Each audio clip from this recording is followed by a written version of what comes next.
présentement où ce que je suis, je souhaite que la pluie de Dieu tombe et vous inonde en ce moment de où ce que vous nous écoutez. Soyez bénis.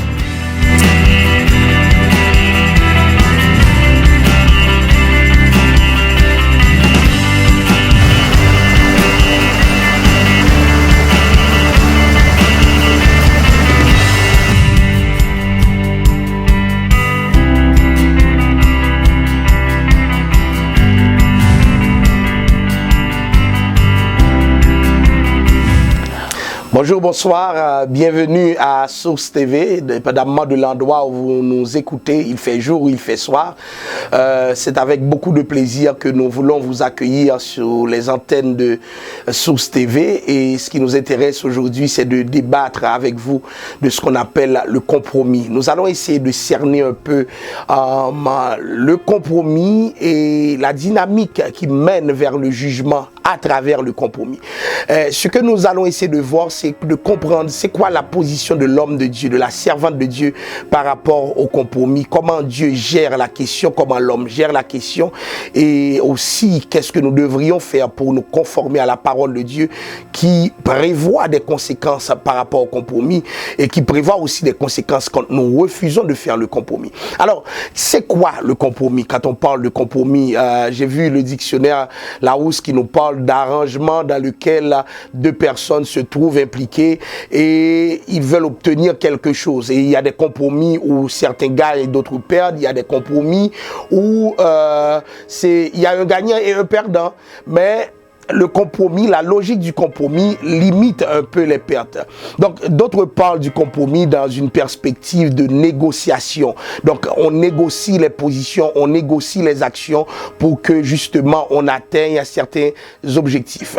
Alors, nous allons parler du compromis juste avant d'ouvrir les textes qui nous permettront de cerner plusieurs hommes et plusieurs femmes qui ont fait des compromis. Nous allons essayer de voir quand est-ce que le compromis devient péché. Parce que justement, si nous abordons le thème du compromis par rapport au péché, c'est pas tous les compromis qui sont péchés. Laissez-moi vous dire qu'il y a des situations qui demandent que nous fassions des compromis. Ça veut dire que nous essayons de limiter les dégâts. Mais il y a d'autres situations où le compromis devient manque de respect pour Dieu et respect pour l'homme. Et c'est ce type de compromis que nous allons essayer d'aborder aujourd'hui, le compromis dans un sens négatif. Cela veut dire que vous n'allez pas dire et vous ne devez pas dire que Pasteur Joseph a dit ne faites jamais de compromis parce que je suis chrétien. Non, ce n'est pas la prétention de mon message. Nous allons voir des compromis négatifs et voir comment aussi ces compromis peuvent générer des comportements que Dieu sanctionne sévèrement.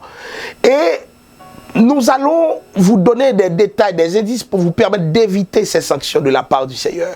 Alors, tout compromis n'est pas péché. C'est la première chose que j'aimerais vous dire. Et le compromis devient péché quand nous entrons dans une logique d'accommodement. On accommode l'autre en nous détournant de la parole. C'est ce type d'accommodement-là qui ne rentre pas dans le cadre de la volonté de Dieu. Donc, c'est des compromis où Dieu perd sciemment la première place, où Dieu est relégué en deuxième place pour que d'autres valeurs puissent prédominer, puissent prévaloir. Alors, il faut aussi, quand on a un compromis, il faut absolument qu'on soit dans une situation où la conscience de la personne est engagée. Le compromis est toujours quelque chose où tu sais ce que tu fais. Mais si tu ne sais pas ce que tu fais, tu peux être dans une logique, dans une autre logique, dans un autre registre, mais c'est pas le compromis dont je parle aujourd'hui. Donc, il faut que l'action de désobéissance à Dieu soit une action volontaire. Et alors, à ce moment exactement, on peut parler de compromis. Donc, il faut que la personne qui commet cette action soit libre aussi de ne pas le faire. Parce que dites-vous bien que quelqu'un qui fait une action sous couvert de contraintes qui le dépassent ne peut pas être tenu comment dirais-je, de compromis, on ne peut pas parler de compromission en ce qui concerne cette personne. Il faut absolument que les contraintes qui pèsent sur la personne ne soient pas en mesure de contrôler sa volonté. Alors, Dieu est le compromis. Comment Dieu se comporte par rapport au compromis? J'aimerais que vous sachiez que le premier péché comporte un lot de compromis. Adam a littéralement, s'il vous plaît, fait un compromis. Pourquoi? Parce que c'est sa femme qui lui a apporté le fruit défendu. Il s'est dit, mais regardez bien, ma femme n'a rien. Donc Dieu est en train de me niaiser là. Probablement, si le serpent venait directement le tenter, il dirait, non, non, non, non, non, non. Il aurait sans doute déchiré le serpent. Mais voyant sa femme, il s'est dit, ah, il y a quelque chose qui ne marche pas. Volontairement, Adam va faire plaisir à sa femme pour désobéir au Seigneur. Alors, ce que tu ne comprends pas te préserve, mais ce que tu comprends te mène dans le chemin du compromis. Adam connaissait l'ordre de Dieu. Ce qu'Adam va faire, ce sera un compromis. Dieu te frappe pour ce que tu comprends. Ce que tu ne comprends pas, Dieu peut t'épargner plein de choses. La Bible dit que l'innocence et la droiture me protègent. Des fois, tu es innocent. Mais quand tu sais ce que tu fais, il n'y a pas de l'innocence. Et c'est pourquoi la Bible dit tout ce qui n'est pas le produit de conviction est péché. Quand tu as la conviction que, quand la conviction n'est pas là, quand tu es en train de patiner, tu ne sais pas où tu te trouves, attention, n'agis pas. Tu risques de faire un compromis. Le chrétien doit être quelqu'un de stable dans son caractère, dans son tempérament et dans son agir. J'aimerais vous dire que c'est dans tes compromis, c'est dans vos compromis que le diable vous cherche. C'est dans vos compromis. Et à chaque personne, son compromis, à chaque personne, ses endroits de faiblesse. Alors, on a un compromis dans la Bible, à mis à part Adam, c'est dans Exode 32, versets 21 à 25. C'est Aaron qui a fait un compromis. La Bible dit, Moïse dit à Aaron, que t'as fait ce peuple pour que tu les laissé commettre un si grand péché? Et Aaron va répondre, ils m'ont dit, fais-nous un Dieu qui marche devant nous, car Moïse n'est pas là. Aaron a obéi. Pourquoi? Parce que Aaron a sans doute eu peur de cette majorité écrasante. Donc pour ne pas périr et pour faire plaisir surtout à ce peuple rebelle, qu'est-ce qu'Aaron va faire? Aaron va faire un compromis. Beaucoup d'entre nous, nous sommes pris dans le piège de la majorité. Nous savons ce que Dieu veut. Mais pour faire plaisir à tout le monde, nous faisons autre chose. Mais quand tu as la connaissance de la parole de Dieu, des exigences de Dieu, des standards de Dieu, tu tombes sur le terrain du compromis et le jugement de Dieu est certain et véritable. Moïse vit que le peuple, au verset 25, était livré au désordre. Combien d'hommes de Dieu ont livré le peuple de Dieu au désordre pour satisfaire une minorité ou une majorité, pendant que nous savons ce que Dieu exige? Cela s'appelle compromis. Et Dieu frappe les gens qui compromettent leur vie et qui compromettent aussi le peuple de Dieu. Attention à la logique du compromis. On pourrait prendre aussi le cas de Jérémie, le prophète que Dieu aime tant, le prophète qui aime parler de Dieu en tout temps. Mais ce qui veut dire que même les plus grands hommes de Dieu arrivent des fois à faire des compromis. N'oubliez pas, dans le contexte vétérotestamentaire, le prophète était qui? C'était la bouche de Dieu. Le prophète, c'était pas celui comme de nos jours, tout le monde s'autoproclame prophète, mais non, c'était des gens qui vivaient comme des prophètes. Ils ne prophétisaient pas seulement, mais ils avaient une vie de prophète. Et cette vie n'était pas facile, parce que celui qui avait la bouche de Dieu devait se comporter comme Dieu le voulait. Mais dans Jérémie 38, versets 24 à 28, il y a Sédécias qui va dire à Jérémie que personne ne sache ce qui s'est dit entre toi et moi, de sorte que tu ne meurs point. Si personne ne sait rien, tu ne vas pas mourir.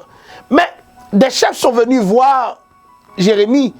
Jérémie va raconter une autre version. Pourquoi? Pour préserver sa vie. Ça s'appelle compromis.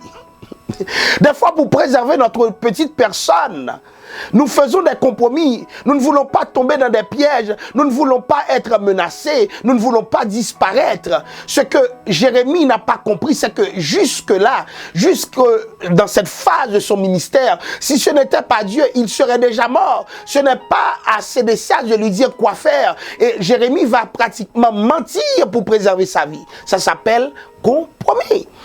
Je peux prendre d'autres exemples. Le cas d'Élie, le sacrificateur. 1 Samuel 2, verset 29 à 31, par rapport à ses enfants. Il va faire des compromis. Pourquoi? Parce que ce sont ses enfants. Nous vivons dans une génération où plusieurs personnes ne veulent pas agir d'une manière ou d'une autre avec leurs propres enfants. Pourquoi? Parce que leurs enfants seraient fâchés, leurs enfants risquent de les détester, mais ils n'ont pas mis en avant-scène, en avant-plan, ce que le Seigneur veut lui-même. La Bible demande d'instruire l'enfant et des fois l'instruction prend la sévérité. La Bible dit le Seigneur châtie ceux qu'il aime. Des fois par amour, ça prend le châtiment. Je ne vous dis pas de frapper, de battre l'enfant, mais je vous dis d'avoir de la sévérité, une sévérité selon Dieu. Je ne vous demande pas d'être dur, mais je vous demande d'avoir de l'amour, de la compassion qui s'exprime dans la sévérité parce que Dieu veut cette sévérité. Qu'est-ce qui va se passer? Ce sera terrible. Et Élie, le sacrificateur, va le payer très cher. Et c'est Dieu qui lui dira qu'est-ce qu'il en est. On pourrait prendre l'exemple de Saül. Et j'en passe. Chers amis, quand nous sommes des serviteurs de Dieu, nous devons faire attention aux compromis. Car Dieu frappe les compromis. Saül était loin de l'Éternel. La Bible dit, loin de l'Éternel n'est jamais perdu. La Bible dit, ne touchez pas mes rois, ne faites pas de mal à mes prophètes. Mais attention, si d'autres hommes ne peuvent pas vous toucher ou ne doivent pas vous toucher, Dieu lui-même se chargera de vous toucher. Pourquoi beaucoup d'hommes de Dieu ont disparu? Parce qu'ils ont fait des compromis extrêmes. Soyons comme des Job. Soyons comme des Daniel qui a refusé les compromis. Ne regardons pas notre petite personne, regardons ce qui fera du bien au royaume des cieux. Nous sommes des serviteurs de Dieu, nous sommes des servants de Dieu. Il nous faut à tout prix éviter les compromis, car Dieu punit les compromis. Mais Dieu encourage en même temps ceux qui refusent le compromis. Dieu se met à côté de ceux qui refusent le compromis. Des fois, refuser le compromis, c'est rentrer dans la guerre, mais c'est une guerre déjà gagnée. Une guerre qui sera gagnée dans la perspective de Dieu, parce que Dieu est avec toi. Ne te sens jamais seul, ne te sens jamais, je dirais, isolé, parce que tu es dans une logique de stabilité, tu refuses le compromis, parce que Dieu est à ton côté, tu es majoritaire. Que le Seigneur te bénisse. Merci de nous avoir écoutés. Ce sera un plaisir pour nous de continuer avec ce thème qui traite de la question du compromis dans toute son étendue. Et nous avions essayé d'explorer plusieurs aspects. Nous avons vu des hommes qui ont fait des compromis après avoir défini justement ce que voulait dire le compromis. Alors, la semaine qui s'ensuit, on va attaquer le compromis dans une phase plus concrète. Nous allons avoir un sujet spécifique sur le compromis. Il s'agira de voir un homme de Dieu et un autre prophète confrontés à la réalité du compromis et à ses conséquences. Ce sera dans le premier livre des rois, le chapitre 13. Que le Seigneur vous bénisse et à très bientôt sur TV.